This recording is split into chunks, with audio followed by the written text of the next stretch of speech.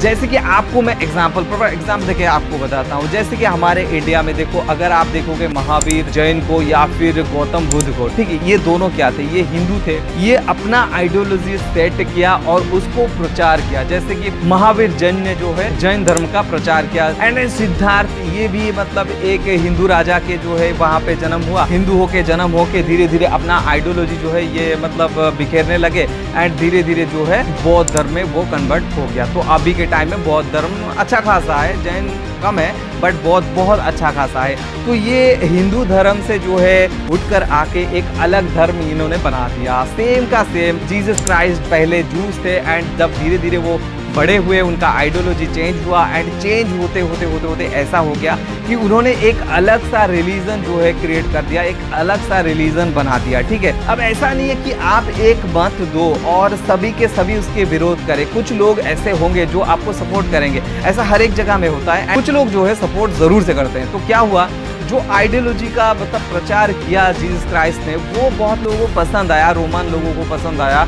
उसके बाद क्या हुआ, रोमन लोग, कुछ जूस लोग जो है उनके आइडियोलॉजी को फॉलो करने लगे, उनका फॉलोअर बढ़ने लगा, धीरे धीरे वो बड़े हो गए और फिर जो है उन्होंने क्रिश्चियन धर्म का जो है प्रचार स्टार्ट कर दिया। वो कंप्लीटली जो है जूस से क्रिश्चियन बन चुके थे, ठीक है। तो उनका जो फॉलोअर है वो बहुत बढ़ गया है। जब वो पूरा बड़े हो गए, उनका जो फॉलोअर है वो बहुत काफी तेजी से बढ़ने लगा ना, तो ये चीज ना जूस वालों को पसंद नहीं आया। अब ये ईसाई होके अलग धर्म का प्रचार कर रहा है तो ये जूस वालों को अच्छा नहीं लगा। पहले तो बहुत सारे थ्रेटिंग वगैरह दिया गया। फाइनली क्या करे, उनको ना मतलब आपको पता है एक क्रॉस वाला सिंबल था जहाँ पे उनको कील ठोक के मार दिया गया था, ठीक है। उसके बाद क्या हुआ कि जितने फॉलोअर्स थे, जितने सारे क्रिश्चियन लोग थे, वो सारे के सारे गुस्सा हो गए एंड मतलब किसी को मारने का, सूली पे चढ़ा के मारने का ये मतलब कौन सा तरीका है जो कि मतलब वर्ल्ड वाइड किसी को भी पसंद नहीं आया। बहुत सभी लोग जूस लोगों को हेट करने लगे, ठीक है, क्योंकि जीसस क्राइस्ट को जिस तरीके से मारा गया वो वर्ल्ड के सामने था एंड वर्ल्ड वाइड एक तरह से उनको हेट मिलने लगा। ठीक है, अब ये सारे काम जब हो रहे थे तब ना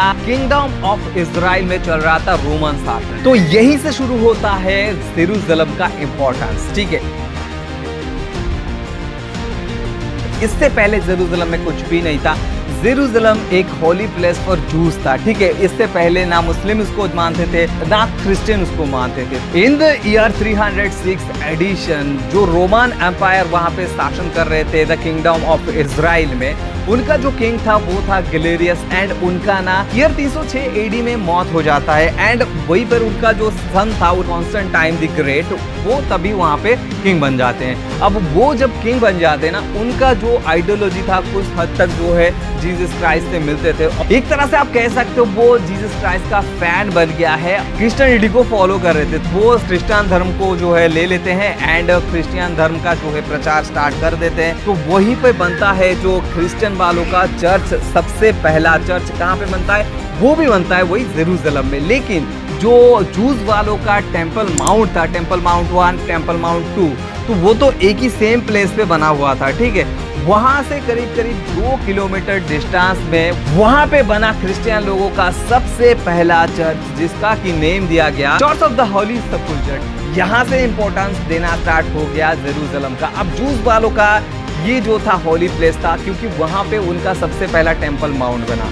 अब वहां से करीब करीब 2 किलोमीटर दूर उसी वाले जेरूशलेम में बनता है क्रिश्चियन वालों का पहला चर्च, सबसे पहला चर्च। इससे पहले कोई चर्च नहीं था। चर्च ऑफ द होली सेपल्चर वहां पे बनता है। ठीक है, तो यहाँ पे दोनों जो मतलब रिलीजन है वो इंपॉर्टेंस देना यहाँ पे शुरू कर चुका है। ठीक है, इन द ईयर 638 AD यहाँ पे क्या होता है, रोमन शासन चलता रहता है द किंगडम ऑफ इजराइल में। तभी क्या होता है, यहाँ पे आक्रमण हो जाता है अरब देशों एंड अब जो है उमर वहाँ के बादशाह है जहाँ पे जो है किंगडम ऑफ इजराइल था, क्योंकि उमर वहाँ पे बादशाह बने। उसके बाद ना अब जहाँ पे था जूस वालों का टेम्पल माउंट, बिल्कुल और बिल्कुल उसके बगल में बनता है मुस्लिम वालों का मस्जिद और एक ना डोम भी बनता है। ठीक है, देखो जो मस्जिद बनता है उसका नेम है अल अक्सा मस्जिद और जो डोम वहाँ पे बनता है उस वाले डोम का नेम है डोम ऑफ रॉक। अब इसको क्यों मनाया जाता है, क्योंकि देखो मुस्लिम मानते हैं, क्योंकि वहाँ पे मुस्लिम का शासन था, अरब का शासन था, तो यहाँ पे मुस्लिम मानते हैं कि हम उनके जो देवता थे वो ना जहाँ पे अल अक्सा मस्जिद बना है वहाँ पे सबसे पहले प्रेयर किया था। ठीक है, तो इसके लिए वहाँ पे जो है जो मुस्लिम किंग उमर था वो वहाँ पे अल अक्सा नाम का एक मस्जिद बना देते हैं एंड उसके बिल्कुल और बिल्कुल साइड में है जो है वहाँ पे पैर रख के इनके देवता जो है जन्नत में चले गए थे। उस वाले जगह में एक डोम बनाया गया जिसका नाम था डोम ऑफ रॉक। ठीक है, तो ये जो प्लेस था एक ट्रायंगल सा बन चुका था। यहाँ पे देखो सबसे पहले यहाँ पे टेम्पल माउंट बना एंड उसके 2 किलोमीटर रेडियस में जो है church of holy sepulchre and just जो है टेम्पल माउंट के बगल में बना जो है अल अक्सा मस्जिद, उसके बगल में बना द डोम ऑफ रॉक। ठीक है, तो ये जो है ना ये पूरा एक ही जगह पे बना था। तो मुस्लिम वाले इस जगह को हराम अल शरीफ के नाम पे जानते थे। मक्का के बाद ये सेकंड प्लेस है जहाँ पे वो वर्शिप करते हैं, जो कि सबसे मतलब होली प्लेस है मुस्लिम वालों के लिए एंड जो जूस है वो भी अपने होली प्लेस इसको मानते हैं एंड जो क्रिश्चियन है उनका भी चर्च, पहला चर्च यहाँ पे है तो वो भी इसको अपने होली प्लेस मानते हैं। देखो एक के बाद एक यहाँ पे जो किंगडम ऑफ इजराइल में बहुत सारे लोगों के शासन चला, जैसे कि बाबिलोनिया, उसके बाद पर्शियन, उसके बाद रोमन, उसके बाद अरबियन। तो इन सभी के जो है एक के बाद एक शासन चला। तो धीरे धीरे हुआ ये कि जितने सारे जूस लोग वहाँ पे थे और सभी लोग आके उन सभी के मतलब जो जूस वाले थे ना उनके ऊपर जो है मतलब अत्याचार वगैरह करते थे। तो वो धीरे धीरे छोड़ना स्टार्ट कर चुके थे। अरब का शासन यहाँ पे स्टार्ट हुआ, तब भी बहुत सारे अपने देश को छोड़ के चले गए क्योंकि मार काट हो रहा था, बहुत सारे मर रहे थे। तो इसके लिए बहुत सारे लोग जो मैक्सिमम लोग जो है यूएस में, यूएसएसआर में एंड यूरोप में जाके बस गए। ठीक है, धीरे धीरे टाइम पास होता गया। फिर आता है ईयर 1914। अब होता है वर्ल्ड वॉर। एक तरफ है ब्रिटिश, दूसरे तरफ है जर्मन। ठीक है, अब जर्मन ब्रिटिश के बीच में वॉर चल रहा था। उसी टाइम में जो है किंगडम ऑफ इजराइल जो था वो तभी ऑटोमन एम्पायर के नाम से चलता था। ठीक है, पूरा अरब के मतलब कंट्रोल में थे वो। और तभी जो है जर्मनी को सीधा सपोर्ट दे देते हैं ऑटोमन एम्पायर, ठीक है। तो अब जो है ब्रिटिश वाले अपना जो एलाई है वो ढूंढ रहे थे, मतलब अपना साथी ढूंढ रहे थे।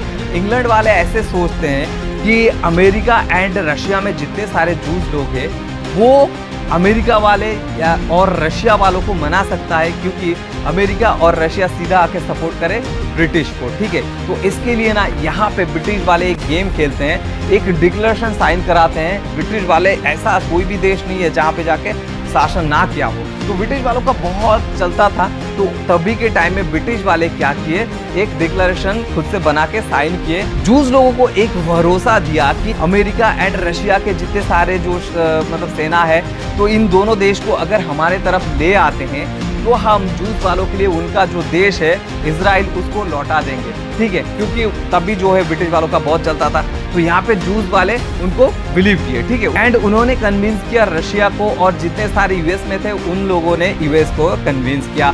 यूएस और रशिया दोनों ही ब्रिटिश वालों को सपोर्ट किया। एंड इस युद्ध में वर्ल्ड वॉर 1 में जो है जर्मनी जो है हार जाता है। यहाँ पे युद्ध में जो है ब्रिटिश जीत गए थे और जर्मन हार गया था। तो बहुत सारे मतलब डिक्लेरेशन वगैरह साइन हुआ, और क्योंकि ऑटोमन एम्पायर जो है जर्मनी को सपोर्ट कर रहा था, तो ऑटोमन एम्पायर में जो जितने सारे अरब शासन थे ना, ब्रिटिश वाले सीधा वहां पे चले गए और अपना शासन स्टार्ट कर दिए। क्योंकि ऑटोमन एम्पायर भी हार गया था, क्योंकि वो जर्मनी के साथ था, ठीक है। तो वो हार गया था, इसके लिए ऑटोमन एम्पायर में रूल करना स्टार्ट कर दिए ब्रिटिश वाले। अब ब्रिटिश वाले क्योंकि उन्होंने वादा किया था जूस वालों से कि उनका देश उनको वापस दे देंगे, तो अभी यहाँ से स्टार्ट हो जाती है। जितने सारे जूस लोग थे वर्ल्ड वाइड, रशिया में, यूएस में, वहां से जितने जूस लोग थे उन सभी को धीरे धीरे ब्रिटिश क्या किए, ला के ऑटोमन एम्पायर में बसाने लगे, ठीक है। कुछ लोग यहाँ पे आए, ऑटोमेटिकली बैठ गए, कुछ लोग आए, जगह खरीदे, बैठे, एंड धीरे धीरे यहाँ पे ना जो वर्ल्ड वाइड जितने सारे लोग थे, वो जितने सारे जूस लोग थे, वो धीरे धीरे अपने देश में वापस आने लगे। एंड ये चीज़ ना अरेबियन कंट्री वालों को अच्छा नहीं लग रहा था, क्योंकि उनको पता था कि यहाँ पे धीरे धीरे जूस लोग बढ़ रहे हैं। अगर बढ़ जाते हैं जूस लोग, बहुत ज़्यादा लोग हो जाते हैं, तो उनके लिए ये खतरा बन सकता है, ठीक है। लेकिन ब्रिटिश वाले भी यहाँ पे गेम खेलते हैं। ब्रिटिश वाले कहते हैं हम यहाँ पे शांति चाहते हैं, हम कोई युद्ध नहीं चाहते, तो इसके लिए जितने सारे जूस लोग अभी आ रहे थे उनको हम घटा देंगे, मतलब ज़्यादा नहीं आएगा, उनको हम घटा देंगे, ठीक है। लेकिन ब्रिटिश वाले यहाँ पे भी गेम खेलते, मतलब आपके सामने खाना रख के आपको मतलब घुमाएंगे, उस टाइप का उनका नीति है, ठीक है। 1878 में ऑटोमन एम्पायर में एक जनगणना हुआ था, एंड उसके हिसाब से यहाँ पे कितने लोग थे, टोटल लोग जो थे वो थे 4.7 लाख, एंड जिनमें से ओनली 25,000 ही जूस थे, बाकी के बाकी सारे के सारे रोमान थे और अरबिक थे। एंड जब ईयर 1918 में वर्ल्ड वॉर फर्स्ट खत्म हुआ और जो ब्रिटिशर का शासन स्टार्ट हो गया ऑटोमन एम्पायर में, तब ना धीरे धीरे से जो जूस का जो क्वांटिटी था वहाँ पे ओनली 25,000 था, वो बढ़ते बढ़ते जो है 85,000 हो गया। 1924 से 1926 के अंदर 2 ही साल के अंदर खाली पोलैंड से 50,000 जूस को लाया जाता है और सीधा ऑटोमन एम्पायर जो कि पैलेस्टाइन है, पैलेस्टाइन में लाके रखा जाता है। मतलब इस तरीके से ना वर्ल्ड वाइड बहुत सारे जगह से जूस जो है अपना देश को आके ज्वाइन कर रहे थे। कुछ लोग जगह खरीद के बैठ रहे थे, कुछ लोग अपने आप बैठ रहे थे, कुछ जबरदस्ती बैठ रहे थे। तो इस तरीके से धीरे धीरे इनका मोटो क्या था, वहाँ पे जो है जूस का एक कंट्री बनाना, इजराइल को फिर से वापस से इजराइल बनाना इनका मोटो था। एंड डेटा के हिसाब से 1933 से 1936 के बीच में 1.7 लाख जूस जो है सीधा यूरोप से आ जाते हैं इजराइल में, पैलेस्टाइन में। इजराइल तो नहीं था तब, पैलेस्टाइन बन चुका था क्योंकि अरब का शासन चल रहा था, तो वहाँ पे जो है ऑटोमन एम्पायर को पैलेस्टाइन ही कहा जाता। तो पैलेस्टाइन ऑलरेडी बन चुका था, तो पैलेस्टाइन आके बस गए थे। अब ये सारा कुछ क्यों हो रहा था, देखो एक तो सबसे पहले जूस वाले बहुत ही देश प्रेमी होते हैं, क्योंकि देखो अगर आप इजराइल में देखोगे ना तो ऐसा कोई भी नहीं, चाहे वो लड़का हो लड़की हो कोई भी हो, उनको जो है सेना में तो एक बार काम करना ही पड़ेगा, उनका कंट्री का ये रूल है, ठीक है। तो इसलिए जितने सारे वर्ल्ड वाइड जितने सारे जूस थे वो सभी जो है अपने देश तो वापस आना चाहते थे, लेकिन ऊपर से ये मजबूर भी थे। क्यों थे, क्योंकि देखो अलग अलग सभी देश में जो है ज़्यादातर क्रिश्चियन लोग हैं और जूस वालों के ऊपर वो लोग मतलब जूस वालों को पसंद नहीं करते थे, क्योंकि जूस वालों ने ही जीसस क्राइस्ट को मारे थे, तो इसके लिए वो लोग ज़्यादा मतलब इतना ज़्यादा अच्छा उनको नहीं मानते, उनको हेट करते हैं, जिसकी वजह से एक तरह से वो अपना घर वापस आना भी चाहते थे, ऊपर से जो है वहाँ के लोग उनके ऊपर हेट करते थे, मजबूरी से भी आना पड़ता था। जो वहाँ पे रहना चाहते हैं वो भी मजबूरी से यहाँ पे ही आ जाते हैं। अब क्योंकि पैलेस्टाइन में बहुत सारे जूस लोग यहाँ पे हो चुके हैं, अब इस बीच हो जाता है वर्ल्ड वॉर 2। इन 1939 में वर्ल्ड वॉर 2 स्टार्ट हो जाता है। फिर से जो है आपको पता है ब्रिटिश एंड जर्मनी दो तरफ थे, तो यहाँ पे जर्मनी को जो है सारे के सारे अरब कंट्री के सपोर्ट मिल जाता है, और उधर से जो है ब्रिटिश को सीधा वेस्टर्न कंट्री जैसे कि आपके रशिया हो गया, यूएस हो गया, सारे के सारे मतलब कंट्रीज के सपोर्ट मिल जाते हैं। और यहाँ पे भी लड़ाई होता है। लड़ाई होने के बाद यहाँ पे भी एक तरफा सीधा ब्रिटिश जीत जाते हैं और जर्मनी जो है हार जाता है। लेकिन जो वर्ल्ड वॉर फर्स्ट था वहां से वर्ल्ड वॉर 2 में बहुत ज्यादा लोग मरते हैं। वर्ल्ड वाइड बहुत ही बड़ा एक ध्वंस हो जाता है, जिसकी वजह से जो है अब और लड़ाई नहीं होगा, तो इसके लिए ना 50 कंट्री मिलके एक संघ बनाते हैं, जिसको जो है यूएनओ कहा जाता है। अभी भी यूएनओ काम कर रहा है, यूनाइटेड नेशन ऑर्गेनाइजेशन, ठीक है। तो यूएनओ जब बनाया जाता है तो इनमें जो है यूएस का और ब्रिटिश का बहुत ही ज़्यादा चलता है, रशिया का बहुत ही ज़्यादा चलता है, क्योंकि ये सारे देश बहुत ही ज़्यादा पावरफुल थे, ठीक है। यूके क्या करता है, यूएनओ को सीधा सौंप देता है, जूस वालों को उनका देश देने का जो डिक्लेरेशन है वो सीधा सौंप देता है यूएन वालों को कि आप लोग इसके ऊपर सोचो, क्योंकि ये किंगडम ऑफ इजराइल था, तो उसके बाद बहुत सारे शासन यहाँ पे आए और जूस वालों का कोई पर्सनल कंट्री भी नहीं है, तो इसके लिए इनको इनका देश वापस दिया जाए, ठीक है। तो उसके ऊपर ना बहस होता है यूएनओ में। देन उसके बाद ना यूएनओ एक 11 देशों का मतलब एक कमेटी बनाता है, उस वाले कमेटी को सीधा भेजता है कि पैलेस्टाइन में जाता है, वहाँ पे रिसर्च वगैरह करता है, देखता है कौन सा लोग कितना ज्यादा है और किनके ऊपर ज्यादा परेशानी है, वो सारा कुछ देख के फिर वापस आता है। वापस जो सर्वे होता है, सर्वे में ये पाया जाता है कि 2/3 पीपल जो है वो मुस्लिम है और 1/3 पीपल जो है वो जूस है, ठीक है। तो उस हिसाब से देखा जाए तो वहाँ पे मुस्लिम लोग ज़्यादा थे, तो उस हिसाब से जूस वालों को एक कंट्री देना मतलब पॉसिबल नहीं था, ठीक है। तो बट यहाँ पे क्या था ना, जूस वालों को सपोर्ट था वेस्टर्न कंट्री का, ठीक है। तो उस वक्त ना हमारे भारत ने भी वोटिंग किया था, लेकिन पैलेस्टाइन के जो है फेवर में वोटिंग किया था सब, मतलब भारत भी चाहता था कि ये पैलेस्टाइन बना रहे, यहाँ पे कोई इजराइल ना बने, ठीक है। लेकिन अभी टाइम चेंजेस आ गया है और बहुत सारे चीज़ें जो है चेंजेस हो गया है, बट उसको मैं आपको लेटर डिस्कस करके बताता हूँ। तो इसके बाद क्या हुआ, फिर भी मतलब जितने सारे वोटिंग वगैरह हुए अरब कंट्री तो सारे के सारे पैलेस्टाइन के फॉर में वोट किए, बट फिर भी जो है यहाँ पे अलग कर दिया गया। अब यहाँ पे इजराइल एंड पैलेस्टाइन का डिवाइड हो चुका था, क्योंकि इसको यूएनओ ने करा था, ठीक है। तो सभी को मानना चाहिए था।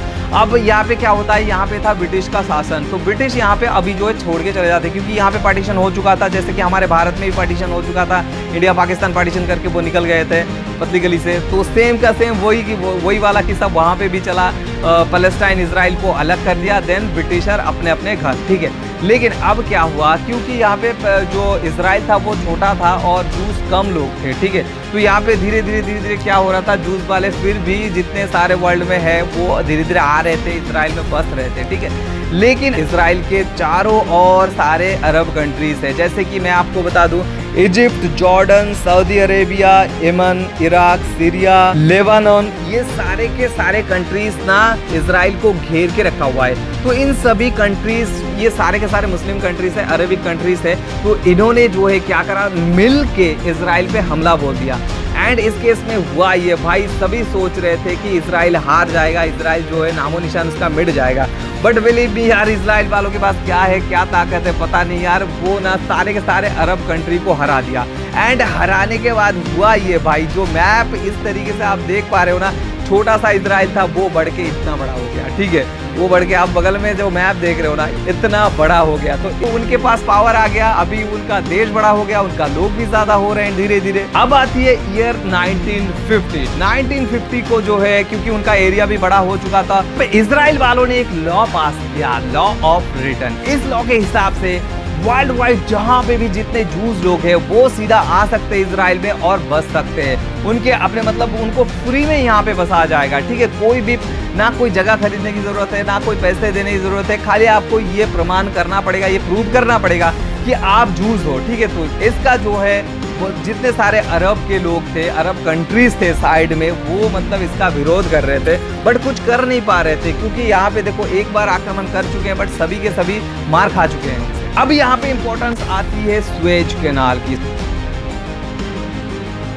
सुएज कैनाल जो है एक मेडिटेरियन सी एंड रेड सी को कनेक्ट करता है, जो कि सीधा सीधा कनेक्ट कर रहा है यूरोप और एशिया को। अब यहाँ से हम थोड़ा बैक जाते हैं। ईयर 1869 को इजिप्ट एंड फ्रांस मिल के पैसे लगा के मेडिटेरियन सी एंड रेड सी को जोड़ने के लिए जो एक रास्ता बना देते हैं, ठीक है। इजिप्ट जो है पूरा देश के ऊपर से एक कैनाल बना दिया जाता है जिसका नाम था सुएज कैनाल, ठीक है। अब इसको क्यों बनाते हैं? क्योंकि सीधा का सीधा हमको कनेक्ट करना था एशिया एंड यूरोप को। फ्रांस और इजिप्ट मिलके एक सुएज कैनाल यहाँ पे बनाना स्टार्ट करते हैं। यहाँ पे इजिप्ट पे हो जाती है फाइनेंशियल क्राइसिस। कंपनी का जितना शेयर था वो बेच देता है यूएस को, ठीक है। अब देखो भाई, जमीन था इजिप्ट का, लेकिन सारे के सारे मालिकाना यूएस और फ्रांस कर रहे थे। लेकिन क्या हुआ, in the year 1956 Suez canal को सीधा का सीधा इजिप्ट अपने अंडर ले लेता है। कहता है हमारे जमीन के ऊपर से ये कैनाल है तो हम इसको किसी को भी इसके रूल नहीं दे सकते, किसी को भी इसका जो है ऑनरशिप नहीं दे सकते, ये हमारा ही है।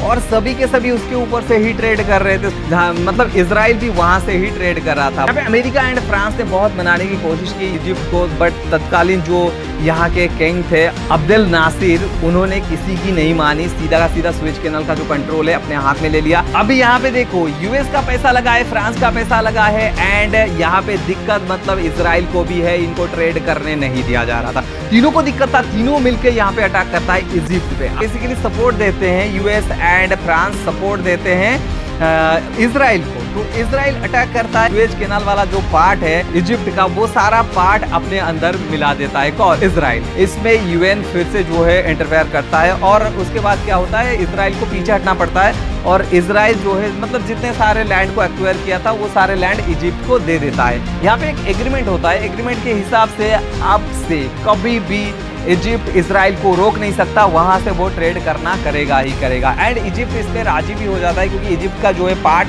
बहुत सारे लैंड पार्ट जो है अंडर इजराइल है, ठीक है। तो वो उसको मान लेता है, उसके बाद जो है ये एग्रीमेंट चलता रहता है, ठीक है। अब कुछ साल बाद सारे अरब देश मिलके यहाँ पे बनाते हैं PLO। PLO मतलब पैलेस्टाइन लिबरेशन ऑर्गेनाइजेशन। तो इसका जो मकसद था वो ये था कि जितने सारे इजराइल के पार्ट है उन सभी को एक्वायर करके मिला देना है और पैलेस्टाइन को एक सेवरल कंट्री बना देना, मतलब पूरा का पूरा जो एरिया पहले पैलेस्टाइन था उसको पैलेस्टाइन ही बना देना है। इन ईयर 1967 में नासिर क्या करता है, फिर से यहाँ पे जो पॉइंट आप देख पा रहे हो स्टेट्स ऑफ ईरा, तो इस वाले जगह से इजराइल ट्रेड करता था। अब इस वाले रास्ते को नासिर बंद कर देता है इजराइल के लिए। यहाँ पे इजराइल को बहुत ज्यादा नुकसान हो रहा था क्योंकि वो ट्रेड नहीं कर पा रहा था। इजराइल फिर से अटैक कर देता है इजिप्ट, ठीक है। एंड यहाँ पे नासिर को पहले से ही पता था कि अगर मैं ये रास्ता इजराइल के लिए बंद कर दूंगा तो डेफिनेटली इजराइल फिर से हम पे अटैक करेगा। तो PLO को पूरा का पूरा मतलब वो सजाग रहने के लिए बोला था। पूरा जितने सारे अरबी कंट्री थे